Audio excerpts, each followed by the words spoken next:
Good morning to you, Steve. Joe Espada to Houston. He's going to be announced later on MLB Network. I guess my question is there a thought of what's more coveted, right? We saw Bruce Bochy top step and what his experience brought to Texas. We're seeing first-time managers announce. Why was Joe the guy in Houston? Yeah, I think that, listen, he's been there since 2018, and, he was part of A.J. Hinch's staff, and when A.J. Hinch was out, he stayed on with Dusty Baker, and I think the experience factor there, a critical one for him. He was Dusty's right-hand man, experiencing everything that took place there with this team, made decisions when Dusty even got ejected in the playoff game. Espada made some interesting moves, brought in Ener Diaz to be able to pinch hit for Marcy Maldonado, pinch hit for Jeremy Pena, made some of the tough decisions, but these guys been around for a long time. He's been a bench coach. He's been part of this. He managed in Puerto Rico, and he's been part of the WBC coaching staffs. I do like the fact that he's Spanish speaking. You look at Jose Altuve, Yordan Alvarez. I think those are important players certainly for the Astros to be able to communicate, an important factor. And look, he is inexperienced. He's never managed before other than in Winter League. But I think he's been around enough to understand it. There's instant credibility because he's been there with the players, and he has to make that transition. It's not always easy being the coach and then becoming the manager, because as the coach, you're the guy they go to complain about the manager. And now you're the manager. You're the guy they complain about. They've got to find somebody else to go to now. That's such a good point. We've been hearing his name for a couple of years. Congratulations to him. He will be introduced at noon Eastern right here on MLB Network. It's not just the managers, Steve. I mean, I keep hearing former Giants pitching coach Andrew Bailey's name being thrown around. Is it for other pitching coach positions? Is it for bench coach? What and where is his future?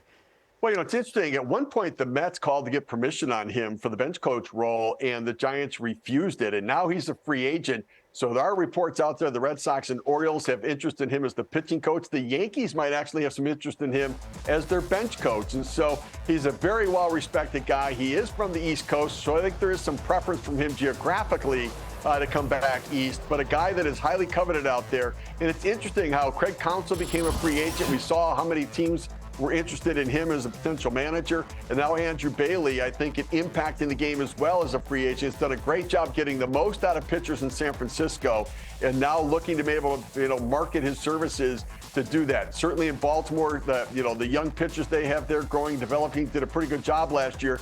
Boston really needs to figure out what they're doing with their pitching staff. He'd be a great addition there.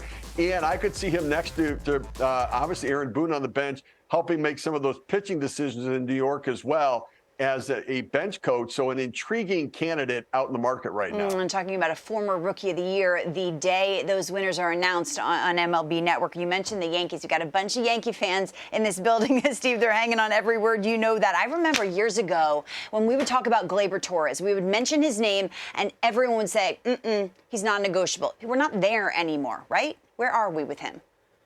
Yeah, I think not. I mean, he's closing in on free agency at some point here, a year removed. And so I think that look, he was productive considering they didn't get a lot of production out of their lineup, but they do have young depth in the middle infield. And so they have that ability to maybe shop him around and market him. And there is speculation out there that there may actually be a match between the Red Sox and the Yankees. The Red Sox needing to do something at second base. It's been a sort of a hole there since Dustin Pedroia. And Alex Verdugo, a guy that they're potentially looking to move in Boston, a left-handed hitting outfielder is what they're looking for in New York. So you can understand how on paper they might match up a little bit. The question is, do they want to help each other? Now, I was always of the school that I didn't worry about how the trade helped the other side. If it helped me, I was willing to make it. When I was Mets GM, I made trades with the Yankees, and I would have made trades with the Atlanta Braves or anybody else. I never worried about that part. But you wonder whether or not they want to make a deal with each other, Boston and New York. But I think certainly Gleyber Torres is a chip that the Yankees can look to reconfigure some of the talent on their roster, since they do have some young prospects in the middle infield. Why were you open to that, Steve, helping rivals when other GMs weren't? Yeah, I looked at it that I was willing to help me. There were some teams that were like, yeah, I can't trade with you. We're within the division. Frank Cashin was my mentor with the Mets, and he was always like, don't worry about it. Like, sometimes the best trades are the ones that are win-win trades. If it helps you and it helps me, then we're going to be willing partners down the road to try to do something again as well. Now, if it wasn't win-win, I did want it to be a win for me and a loss for you, but I was willing to be able to make it a win-win, and I didn't worry about it, even if it was going to be somebody we'd go head-to-head with. Makes sense. The Yankees in market for pitching. They always have been. A few pitchers being posted from Japan. Shota Imanaga at the top of the list. Give me a comp. Tell me what we're dealing with. What are we looking for? Yeah, so I think a good comp for him is Hyun-Jin Ryu, but with a little more fastball. But a guy that can work his off-speed pitches, knows how to keep hitters off balance, can hit his spots, location. He's been healthier certainly than Ryu has been in his career. He can field his position. He can hold runners.